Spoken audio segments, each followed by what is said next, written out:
छत्रपती शिवाजी महाराज की, धर्मवीर संभाजी महाराज की जय भवानी।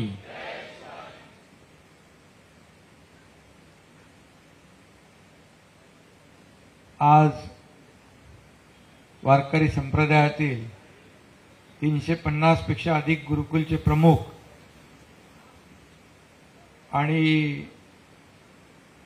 आपले किशोर महाराज, महानुभाव संप्रदायाचे आचार्य, वास्कर फडाचे राणा महाराज, ज्येष्ठ कीर्तनकार पांडुरंग घुले महाराज, आर्ट ऑफ लिव्हिंगचे प्रभंजन महातोले, वैदिक परंपरेचे सदाशिव गुरुजी, संदीप महाराज, बाळासाहेब महाराज,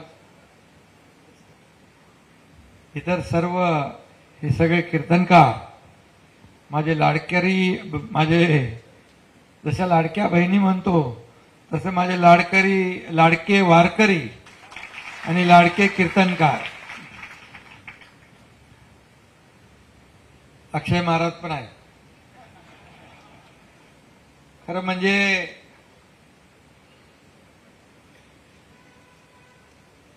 सगळ्यांनाच मी सर्वप्रथम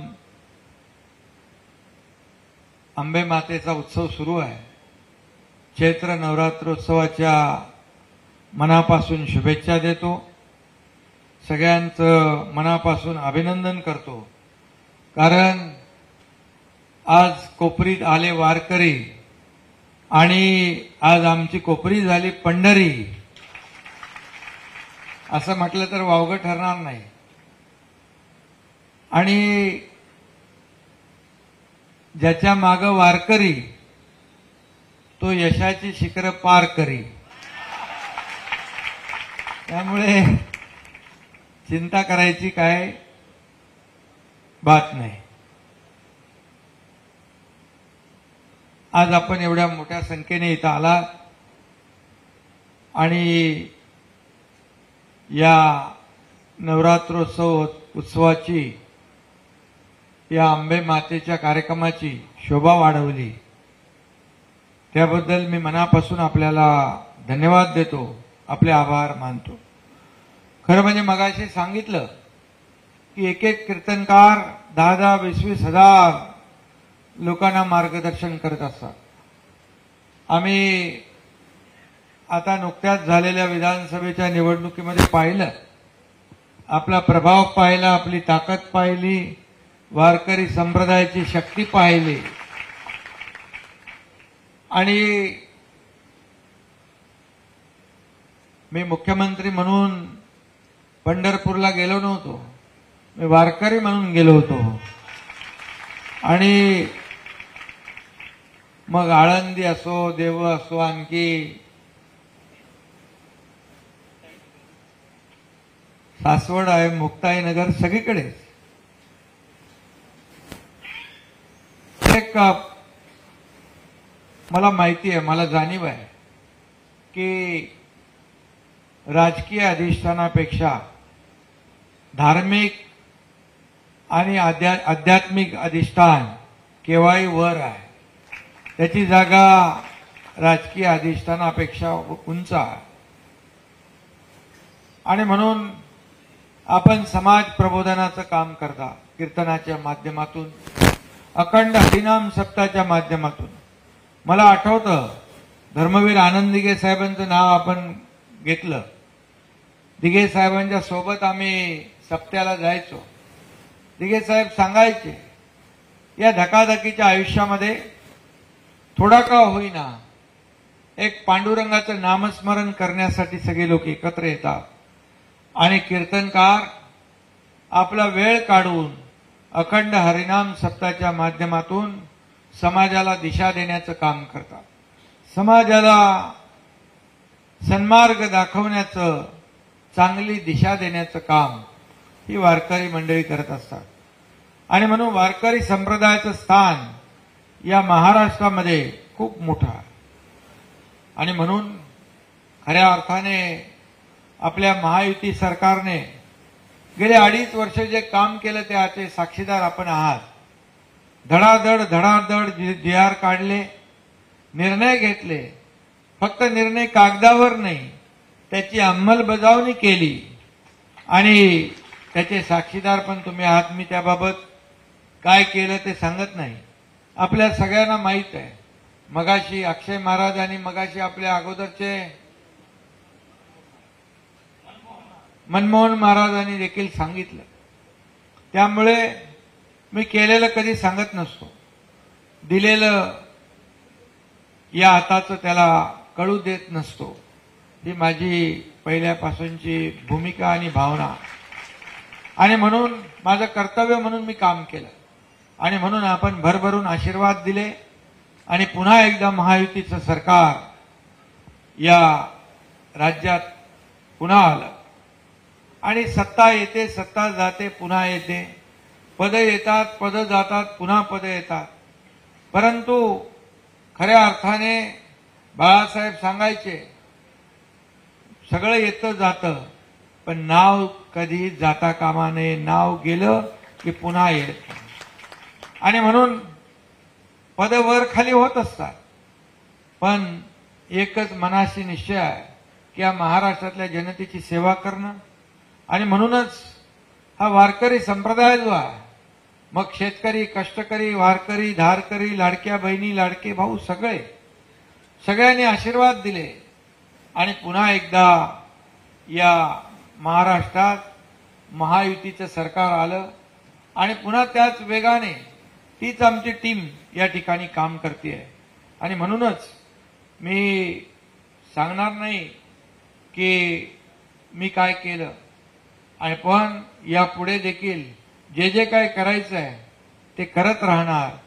मी आपल्याला एवढंच सांगतो की तुम्ही या महाराष्ट्राची गरज आहात. हे खरं म्हणजे हे संतांची भूमी, वारकऱ्यांची भूमी आहे. आणि म्हणूनच पंढरपूरला सगळ्यात तीर्थक्षेत्र जे आहे, आपले छत्रपती शिवाजी महाराजांचे गडकोट किल्ले आहे, तीर्थक्षेत्र आहे. या सगळ्यांचा विकास झाला पाहिजे. ही तीर्थक्षेत्र स्वच्छ सुंदर झाली पाहिजे. आपल्या नद्या सगळ्या सुंदर स्वच्छ झाल्या पाहिजे. प्रदूषण मुक्त महाराष्ट्र झाला पाहिजे. यासाठी आपण फक्त सरकार म्हणून नाही, आपल्या सगळ्यांचं योगदान लागणार आहे. लाखो करोडो हात पुढे आले पाहिजे. आणि म्हणून ती ताकद या वारकरी संप्रदायामध्ये आहे, हे मला माहीत आहे. आणि म्हणून तुम्ही एकदा ठरवलं की ते बरोबर ठरवता आणि बरोबर करेक्ट कार्यक्रम करून टाकता. जसं 2022 साली मला हलक्यात घेतलं, टांगा पलटी करून टाकला आणि सर्वसामान्यांच्या मनातलं, तुमच्याही मनातलं सरकार स्थापन झालं. सण उत्सव परंपरा सुरू झाल्या. नाही तर सगळं बंद होतं ना. अक्षय महाराज, सगळं सुरू झालं. गोविंदा, दहीहंडी, गणपती, नवरात्रोत्सव, दसरा, दिवाळी सगळं बंद होतं. कीर्तन, प्रवचन, मंदिर सगळं बंद होतं. पण आपण सगळं सुरू केलं. आणि म्हणून तुमची खऱ्या अर्थाने एक पिढी घडवणारी ही वारकरी संप्रदाय, देश घडवणारा वारकरी संप्रदाय. आणि म्हणूनच आज समाजाला आपली गरज आहे. आणि म्हणून मी आपल्याला एवढंच सांगतो की काळजी करण्याची आवश्यकता नाही. आणि मी नेहमी सांगतो, वारकरी बांधवांनी कधी चिंता करायची नाही. आणि वारकऱ्यांवर कोण जर वार करत असेल तर एकनाथ तो वार झेलायला सगळ्यात पुढे असेल. आणि वारकरी आणि संतांच्या केसालाही धक्का लागणार नाही, मी यापूर्वीच सांगितले. त्यामुळे चिंता नसावी. हा महाराष्ट्र तुमचा आहे. आणि म्हणून महाराष्ट्राला तुमची गरज आहे खऱ्या अर्थाने. आणि म्हणून खऱ्या अर्थाने मी जास्त काय बोलत नाही. उशीर झालाय. तुम्ही एवढ्या उशिरापर्यंत इकडे आलात, थांबलात. आणि आज आपण आपला अमूल्य वेळ, आपले सगळे कीर्तन, सप्ताह सगळ्यात बंद नाही का, राखीव एकनाथ शिंदेसाठी. तर मगाशी कोणीतरी सांगितलं, मुख्यमंत्री उपमुख्यमंत्री नाही, तर वारकरी म्हणून मी आज तुमच्या समोर उभा आहे. आणि म्हणून मी आपल्याला एवढंच सांगतो की माझं एकच स्वप्न आहे, सुखी झाला पाहिजे माझा कष्टकरी आणि भयमुक्त झाला पाहिजे माझा वारकरी. यासाठी जे जे काही करायचं तो हा तुमचा एकनाथ शिंदे केल्याशिवाय राहणार नाही, ही खात्री आपल्याला देतो. बाकी सगळं आपल्याला माहीत आहे. आणि म्हणून मी जेव्हा मुख्यमंत्री होतो तेव्हा लोक म्हणायचे चीफ मिनिस्टर, मी म्हणायचो सीएम म्हणजे कॉमन मॅन. आता आपले देवेंद्रजी मुख्यमंत्री आहेत, मी डीसीएम आहे. आता मी सांगतो डीसीएम म्हणजे डेडिकेटेड टू कॉमन मॅन. सर्वसामान्य माणसाला समर्पित काम हेच आपलं ध्येय आहे. सर्वसामान्य माणसाची नाळ जी आहे ही तुटता कामा नये. आपण जमिनीवरचे कार्यकर्ते आहोत, आपण काम करणारे कार्यकर्ते आहोत. आणि म्हणून तुमचं मार्गदर्शन जे आहे हे हजारो लाखो लोक घेत आहेत. आणि म्हणून तुम्ही जेव्हाही कधी हाक माराल तेव्हा एकनाथ शिंदे आपल्या हाकेला धावून आल्याशिवाय राहणार नाही. धन्यवाद. जय हिंद, जय महाराष्ट्र.